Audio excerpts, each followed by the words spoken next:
Hi guys, welcome to the Headphone Show. Today we're going to do an IEM comparison between the 64 Audio TIA Trio and the Empire Ears Legend X. These are both hybrid driver IEMs and they both cost around $2,300. So these are flagship, top of the line, crazy IEMs. So let's take a look.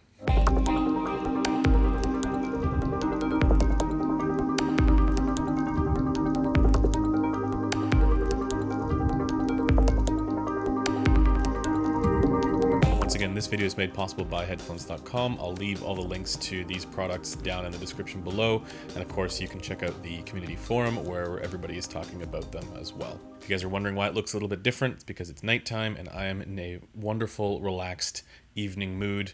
Never mind the fact that I'm drinking coffee, so we'll see how it goes. I was originally planning on doing a full review of the TIA Trio on its own, and then somebody in the community forum thread for the TIA Trio mentioned that it has a very similar tonality to the Empire Ears Legend X. And then I realized that they're both hybrid IEMs, and then they also cost around the same amount of money. So I figured, well, since I happen to have them both on hand, let's just take a look at both of them and see how they compare with one another. And in my mind, there is absolutely a winner. So let's go over what it comes with in the ergonomics first. The 64 Audio TIA Trio here comes with this case, and you do get a whole bunch of tips. I find that these foam ones are actually the most comfortable. The ergonomics here, it's the same as all the rest of their IEMs. It's great. They fit just fine. I have no problems with this. The one downside is that the cable is, in my opinion, not the greatest. It's a little bit stiff and holds its shape a little bit too strongly, especially up here. But it's still functional and it's not the worst. So 64 Audio definitely goes for more of kind of like an understated look with this sort of simple design. And I like that. I'm a fan of the way that looks. But with that said, I do think that the Empire Ears Legend X nails ergonomics, looks, everything with the cable is much better. It also happens to be a little bit more comfortable. You know, it's a slightly different shape here, and the material that's being used here it just feels smoother. You also do get a carrying case for the Empire Ears Legend X. This opens kind of just like a drawer, and then you can see it has all of the... Damn it. And in my opinion, this case is superior to the one that you get from 64 Audio as well. With that said, I do understand that there is a point to this case. It's not as small, but the point here is to make sure that everything is isolated and sort of set up to fit the IEMs. It just takes a little bit longer to put them in here.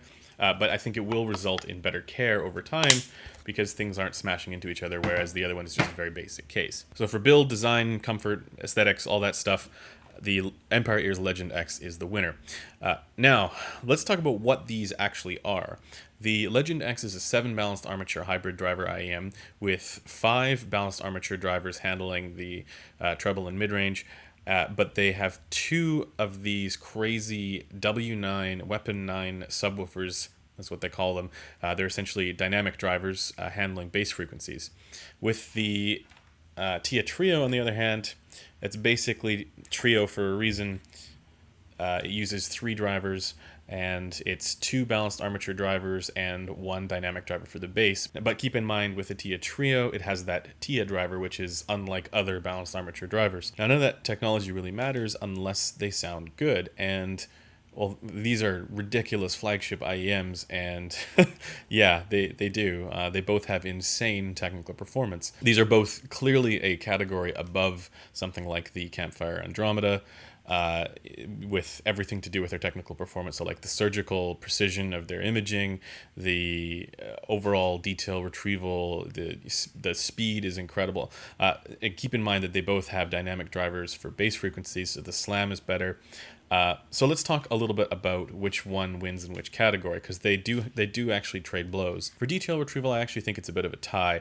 For treble detail, I find that the 64 Audio TIA Trio does a little bit better, and some of this has to do with the slight differences in tonality that are there.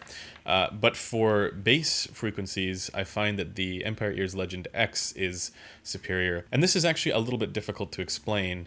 But we'll talk about this as well. Because the bass here is also elevated more than it is with the Tia Trio. So in spite of the fact that I'm going to spoil this a little bit, but in spite of the fact that the bass is not where I want it to be, the overall textural capability and nuance for detail on the bass is spectacular. For speed, they're both quite good, but I want to draw attention a little bit to the Tia Trio for this a little bit more, because in spite of, again, the bass emphasis for both of these, I find that the Tia Trio has better control for bass frequencies. I find it's much tighter just across the lower spectrum in general, whereas for the upper frequencies, I think that that's where they're more similar. So for speed, I'm going to give the edge to the Tia Trio. It's just a little bit more tight and well controlled, and that immediacy, it snaps a little bit quicker, and I like that quality. For dynamics, though, that is where the Empire Ears Legend X is the clear winner. It just has insane slam and punch in the bass. So keep in mind, with the Legend X, it's using 2 of these Weapon 9 subwoofers, that's what they call them, instead of just the one. And so you can really tell it has some ridiculous intensity to the bass. When I was first evaluating the Tia Trio, actually, I thought, is there anything that slams harder than this? I actually, that was legitimately a question that I had, and I was trying to think about other IEMs that I've heard or other ones that I had on hand, and the Z1R comes to mind for sure, but then I tried this and I think this may actually be the best. This and the Z1R, that would be an interesting comparison to do head to head. I'm not sure which would be better, but for the moment, the slam here is just nuts.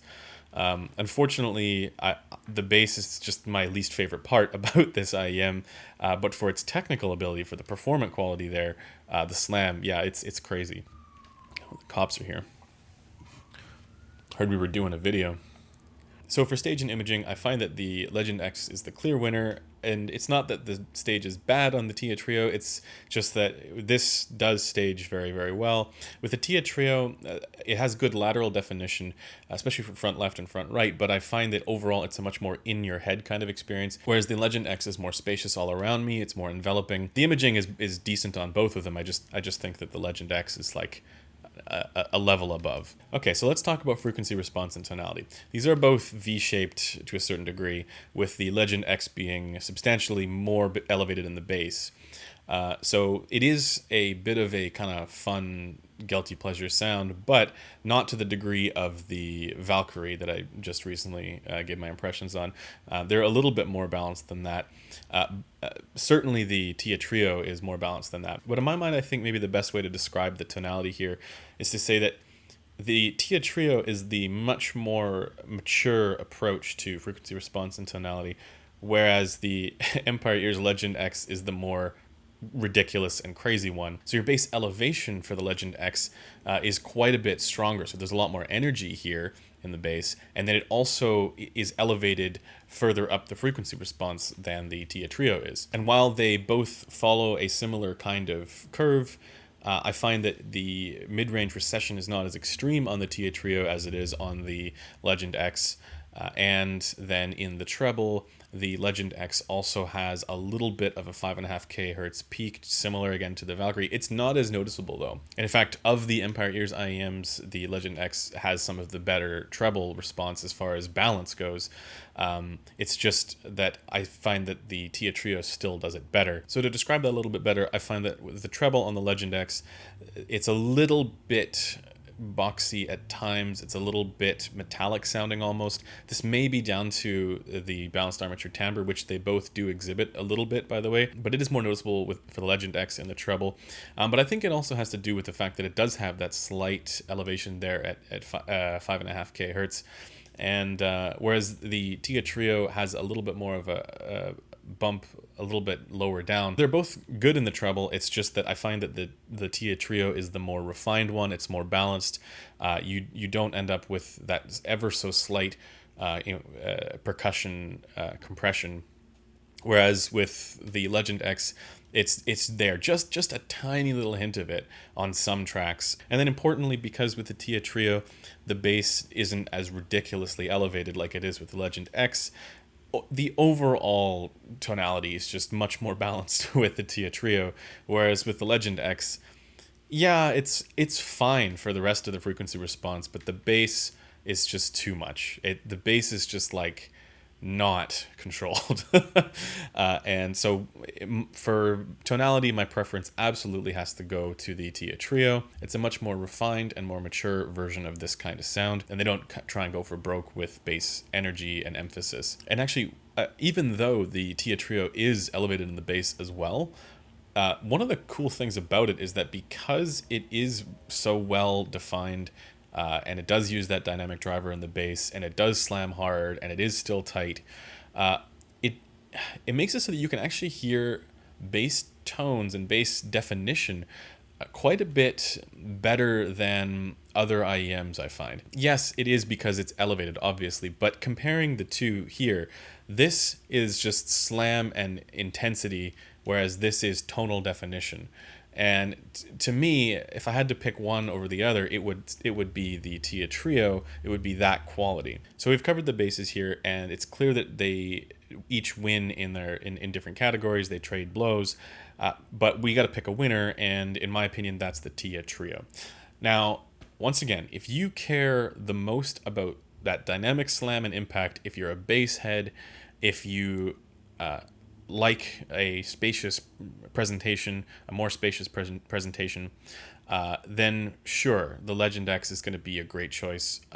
If that's the kind of thing that you really care about for your music, then sure. But if you want something that's a little bit more refined for its tonality, a little bit more mature in both the bass and the treble, and isn't quite as recessed in the mid-range, that ends up being the Tia Trio. And I just find that this is something that it retains all of the fun characteristics that I like about hybrid IEMs with dynamic drivers for bass frequencies, and it does it in a way that I think is going to be more appealing to people who are traditionally used to that sort of more neutral kind of audiophile sound. Now, I also want to go over which types of music each of these is going to excel at. I was, just for reference, I was using it with the iBasso DX220 for a lot of it, as well as my desktop setup. So once again, if you listen to electronic music or any of that kind of stuff, you may find that you prefer the Legend X, but in my mind, the Tia Trio, it's also really good for electronic music and that kind of stuff, like more modern genres. This is also not my ideal choice for jazz music. Now, with that said, though, I think that the Tia Trio does do a better job at a wider range of genres. The Legend X probably isn't that great for anything that's a little bit too warm in general, like a lot of jazz music is, because then it's kind of like doubling down on that. And I found I was listening to Molly Johnson with this, and it is not that good of an experience. Like, there's anything that has like an upright double bass, where there's a intense bass line going through the whole thing, it just drowns out every other instrument that's in that mix, like the pianos, voices, the drums. Like no, it's the bass that you hear with this.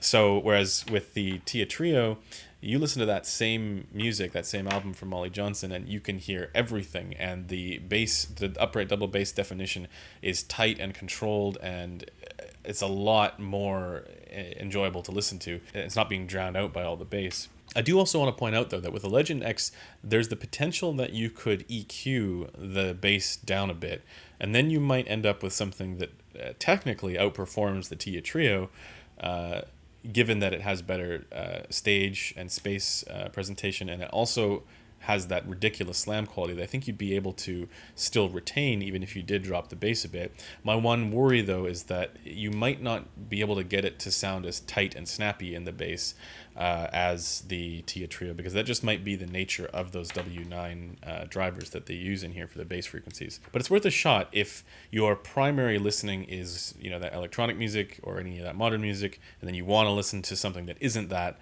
It's not like you couldn't reduce those bass frequencies. It's pretty easy to do. Anyways, that does it for this comparison.